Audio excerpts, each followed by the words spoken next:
seguimos con el siguiente trabajo, que es sobre evaluación, la evaluación en cursos masivos de matemática, tensiones, logros y desafíos en el contexto de la virtualidad forzada.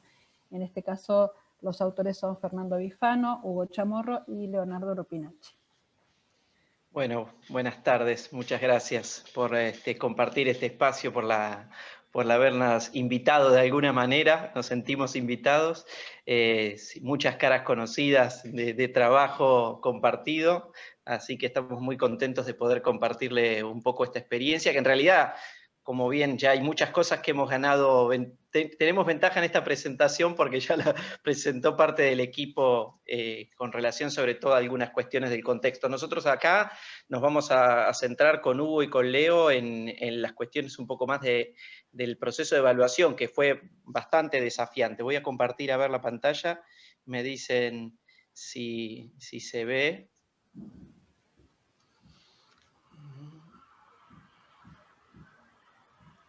Ahí está, ¿se ve? Bueno, Sí, se ve bien. Bueno, como les decía, en realidad nos vamos a centrar un poco en la evaluación en un curso masivo de matemática. Bueno, ya Liber introdujo justamente, ¿no?, las características que tiene Jauretche en cuanto a la masividad de estudiantes, la masividad de docentes, y todo este trabajo que se venía haciendo con el proceso de aulas extendidas, de repente escaló en una virtualidad forzada, como hemos nosotros denominado, que incluso hemos presentado un poco parte de este concepto en otras jornadas. La verdad que uno de los focos principales fue el tema de la evaluación, ¿no?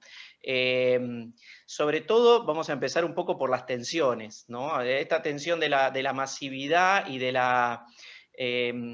contexto de virtualidad forzada, además implica todo un proceso de adaptación de una propuesta que algo también Liber planteaba, ¿no?, que es una propuesta a lo mejor que tiene una fuerte impronta de una coordinación con una propuesta muy, muy concreta, traducida en un libro de cátedra, que orienta el desarrollo de las clases en la presencialidad. Entonces el primer desafío fue, y a la vez una oportunidad, fue cómo trabajar con ese libro, que no era simplemente transformarlo en un PDF, ¿no?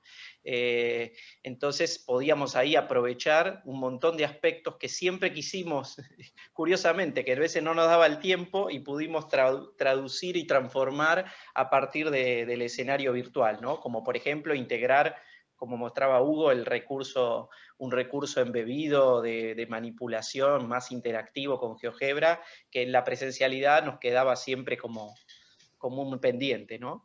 Y en la evaluación en particular, claro, después la evaluación sincrónica, formativa, con los dos parciales y después la instancia del final, acá venía también, si se transformaba la enseñanza, se debía transformar también la propuesta de evaluación y con las limitaciones. Así que ahí la verdad que fue un desafío complejo, ¿no? Por eso, bueno, lo decía al principio cuando inauguraban el panel, ¿no?, la cuestión del trabajo en equipo. En realidad nosotros ya venimos trabajando en equipo desde el principio, hemos hecho una apuesta con esta diversidad de perfiles que hay dando matemática inicial. Tenemos biotecnólogos, biotecnólogas, arquitectas, matemáticos sin formación pedagógica, profesores y profesoras de matemática y otros tipos de usuarios de la matemática, todos ellos dan matemática inicial. Entonces, cuando nosotros fuimos con una propuesta un poco diversa a la tradicional, basada en cuestiones estrictamente de cálculo, sino más bien desde una perspectiva de modelización, de poder discutir en clase, de poder analizar situaciones contextualizadas y a partir de eso entender conceptos, etc., nos dimos cuenta que era fundamental no solo el material de cátedra, sino el acompañamiento de espacios de trabajo colectivos, ¿no? Y entonces ahora, en la virtualidad, ya había un ejercicio de ese trabajo colectivo que se vio aún más potenciado. Entonces se amplió el equipo y se trabajó, entre otros aspectos, en la evaluación. Ya veníamos trabajando sobre eso, pero sobre todo en la evaluación, en el trabajo con, por ejemplo, con criterios, ¿no? de desarrollo, además también de competencias tecnológicas, cuestión que nos vino muy bien porque muchos docentes no manejábamos o no manejaban algunos aspectos del mismo Moodle, de cómo configurar preguntas, de cómo armar una pregunta en un cuestionario, cómo poder justamente trabajar con GeoGebra y hacer una simulación, cómo trabajar en un Google Drive para compartir un texto y discutir. En fin, todo ese trabajo en este escenario se vio potenciado de alguna manera y permitió que pudiéramos dedicarnos, entre otros aspectos, a la evaluación con todo este proceso que ahora les va a contar un poco más Leonardo. Vos anda diciéndome que yo te paso, Leo. Dale, avanza, Fer. Bien, el gran desafío, entre otras cuestiones, estuvo en la evaluación, ¿no? Cómo acompañar esos procesos de aprendizaje y cómo evaluarlos. Una decisión que tomamos desde la coordinación tuvo que ver con cuáles iban a ser las instancias de evaluación. De esta manera planteamos dos elementos. Por un lado, actividades optativas, con recursos variados del Moodle, foros de discusión, algunos cuestionarios, ¿vean? Donde se pedía como requisito de regularidad una cierta participación, pero donde los estudiantes podían optar por participar en unas o en otras. Y por otro lado, lo que son las actividades obligatorias, que estuvo compuesta por un ensayo de Yo sé matemática, que era un ensayo inicial que los estudiantes compartían en esa primera semana de cursada, y que a medida que van pasando las unidades desarrolladas proponemos ir ampliando hasta la versión final que se entrega sobre el cierre de la cursada. Se trata de un ensayo, un requisito no calificable, evaluable, pero no calificable con nota numérica. Y por otro lado, 3 cuestionarios de evaluación, uno por unidad, que estuvieron supeditados a la creación de preguntas que evaluaban o apuntaban a evaluar los distintos contenidos que se iban desarrollando en las unidades. ¿Avanzamos, Fer? Obviamente entran en juego acá un montón de elementos pedagógicos y técnicos, aspectos pedagógicos que tienen que ver cómo transformar el tipo de evaluación que nosotros veníamos haciendo en la presencialidad, pensada en la resolución de problemas, en el análisis de textos y extracción de informaciones matemáticas para luego relacionarlas a lo que sería un cuestionario. Formato de cuestionario pensado en cuanto a la masividad de estudiantes que estaban cursando. Y tratar de atrapar esa producción de análisis, de discusión, en preguntas de cuestionario. Y por otro lado, todos los aspectos técnicos que tienen que ver en cómo crear esos cuestionarios y cómo hacerlos lo suficientemente diversos, pensando en 6.000 estudiantes rindiendo a la vez. ¿Avanzamos? Un poquito acá, esta diapo lo que trata de mostrar es ese proceso que fuimos haciendo. Primero, partir de los criterios de evaluación que ya teníamos elaborados para cada una de las unidades. Ahí tenemos uno de ejemplo respecto a los textos y notas periodísticas para la unidad de estadística, que ya teníamos elaborado en la presencialidad, cómo transformarlo, esos criterios, en insumos evaluables para la virtualidad. Eso llevó también a aspectos técnicos de crear los árboles por categoría, o sea, para cada criterio se transformó en un árbol del banco de preguntas de Moodle, y la creación de preguntas para cada uno de los criterios, ¿no? Configurados de alguna manera en formato Moodle. Nosotros utilizamos en general preguntas closet que permitían sobre un mismo estímulo, sobre un mismo enunciado, ir haciendo distintos tipos de preguntas, que obviamente, pensando en la cantidad de estudiantes y la cantidad de preguntas que tuvimos que crear, implicó varias revisiones por parte del equipo docente de esas preguntas para revisar que todo funcionara adecuadamente. Y bueno, luego una configuración general del cuestionario, donde utilizamos la idea de la aleatoriedad.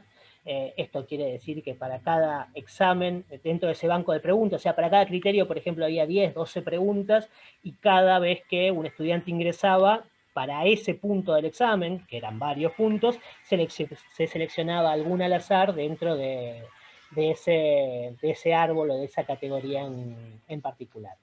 Y bueno, obviamente después tuvimos una etapa de análisis estadística de la implementación a partir de las herramientas que ofrece el Moodle, donde nos permitía ver los índices de facilidad de las preguntas, el hecho, entre comillas, de preguntas rotas, por decirlo de alguna manera, si efectivamente estaban captando lo que queríamos calcular. Realmente las herramientas que ofrece Moodle desde el punto de vista estadístico para analizar los resultados de los cuestionarios son muy interesantes. Pero bueno, esto es un poco el proceso que fuimos siguiendo y Hugo ahora nos va a comentar algunas conclusiones al respecto. Bueno, brevemente, en cuanto a un balance de todo este proceso que llevó un año, hay que decir que, bueno, que como se fue contando en varias presentaciones antes, ¿no? Que todo este proceso requirió de competencias tecnológicas en los docentes y también en los estudiantes, y yo diría en toda la institución. Es decir, fue un año en el cual la institución, los docentes, los estudiantes, todos los actores se fueron adaptando y fueron desarrollando competencias tecnológicas.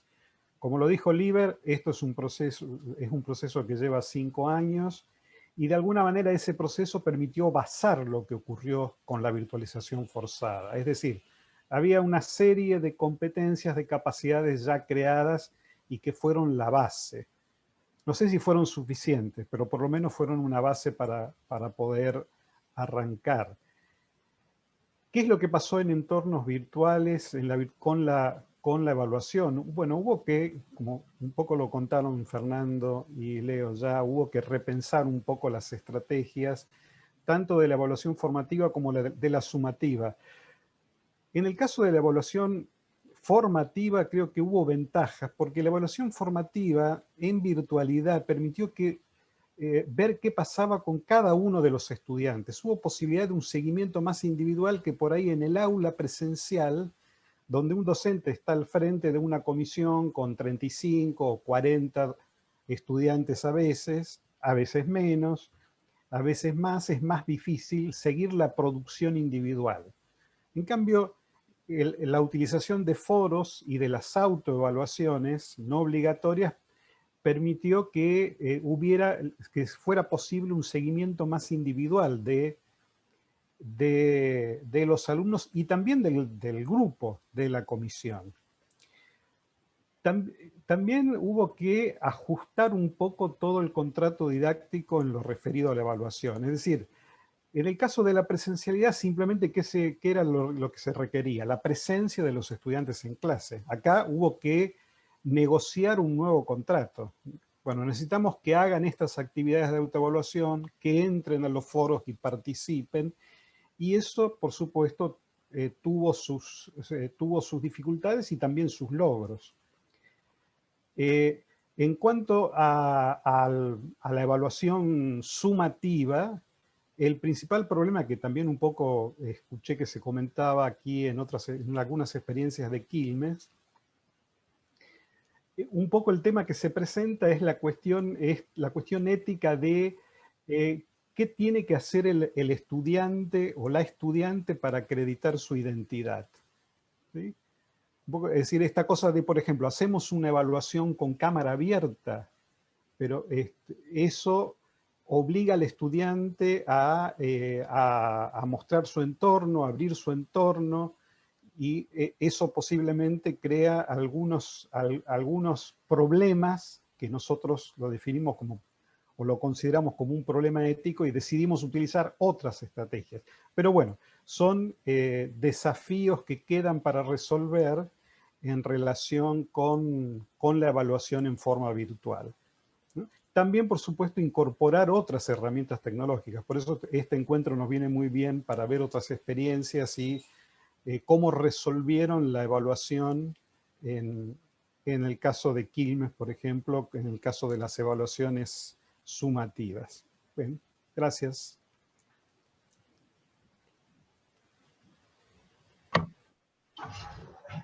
Bueno, Todo. muchas gracias. La verdad que muy ricos los dos relatos de experiencias, así que